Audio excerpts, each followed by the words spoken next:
Opa, tudo bem? A professora Anisete pediu para a gente gravar um videozinho aí. Vocês estão falando sobre histórias em quadrinhos aí na aula de prática de ciências. E vou fazer um resumão. A professora Anisete já deve ter conversado com vocês um pouquinho. E a história em quadrinhos já é uma estratégia de ensino muito utilizada já, tal. Ela já passou pela fase de tentarem boicotar o uso de história em quadrinho, dizendo que história em quadrinho não servia para ensinar, que ia infantilizar as crianças. Tá? O videogame já passou também por uma fase parecida como essa, como estratégia de ensino. Hoje em dia, as histórias em quadrinhos elas são uma estratégia bem potencial, tá? É bem legal o uso de histórias em quadrinhos na sala de aula. Então, basicamente, partindo dessa hipótese, então, que a história em quadrinho é um meio bem interessante para se ensinar ciências, a gente tem que entender como que você vai inserir essa história em quadrinho na sala de aula. E essa inserção depende muito da história em quadrinho. Começa, por exemplo, você tem que saber se a história em quadrinho, se você vai desenhar a história em quadrinho ou se você vai usar uma história em quadrinho que já é pronta. Tá? Isso faz toda a diferença. Obviamente que se você usar uma história em quadrinhos já pronta, você tem um problema sério com o planejamento. Você vai ter que achar uma história que case com o seu planejamento. E ao passo que se você desenhar a história em quadrinho é mais complicado, porém você vai adequar mais fácil ao seu planejamento. O que acontece? Acontece que, de uma forma ou de outra, a história em quadrinho ela tem algumas formas de inserção na sala de aula. E vocês leram um artigo, então basicamente a história em quadrinho, a gente trabalha com 4 categorias básicas. A primeira categoria é a história em quadrinho de caráter motivacional. Essa história em quadrinho, ela aparece muito, tirinhas do Garfield, do Calvin, aliás, ela aparece muito. E basicamente nesse tipo de história em quadrinho, ela trabalha no enredo dela um tema científico e esse tema científico você tem que entender, senão você não consegue compreender o enredo da história. Então, na verdade, ela é motivacional no sentido que você tem que correr atrás do tema científico para conseguir entender qual que é a graça da história, qual que foi a narrativa da história. Você tem também histórias em quadrinhos de caráter ilustrativo. Essas histórias em quadrinhos, elas estão lá para ilustrar um fenômeno. Tá? É basicamente o que a gente chama de catarse. É despojar do estresse, é tentar dar uma aliviada, um trabalho um pouco mais pesado, um fenômeno que você está abordando na aula de ciências mais pesado, mais complexo, e aí você acaba usando esse caráter ilustrativo para dar uma quebrada mesmo. Tá? Para só ilustrar de forma um pouco cômica, por exemplo, um fenômeno que você está tratando.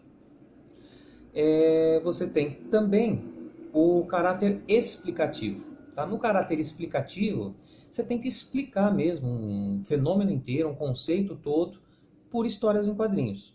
Então isso é muito comum, por exemplo, quando você quer fazer um programa de economia de água, economia de luz. Então é muito comum você pegar histórias em quadrinhos feitas para tentar explicar por que você tem que economizar água, economizar luz, usa termos científicos, usa a questão científica no enredo da história em quadrinho. Então esse caráter explicativo, você usa uma história em quadrinho inteira para explicar algum fenômeno de caráter técnico científico. E a que eu gosto mais é o caráter instigador. Né? No caráter instigador, a história em quadrinho ela entra como disparadora de um conflito para o seu aluno. Né? Se a gente partir lá da teoria piagetiana e outras teorias que vêm depois, em que a aprendizagem se baseia no conflito, esse aluno ele tem que entrar em conflito com um pré-modelo que ele já tem de explicação científica para conseguir evoluir para modelos mais complexos e mais corretos do ponto de vista cientificamente. Então, o que acontece? Nesse caráter instigador, a própria história em quadrinho vai colocar no enredo dela uma situação de conflito. E aí, ela colocando essa situação de conflito, o aluno tem que resolver essa situação de conflito para conseguir terminar a história, compreender a história, achar o final. Tem toda uma situação. Então, obviamente que é uma história em quadrinho, é difícil você achar uma história em quadrinho pronta, desse jeito. Normalmente você que desenha a história em quadrinho. Hoje em dia tem softwares que desenham história em quadrinho para você, você só coloca o texto, o balãozinho, ele já vem com os personagens, tudo certinho, tá? Ficou muito mais fácil hoje em dia, mas nada impede que você use uma história pronta, tá? Uma história comercial.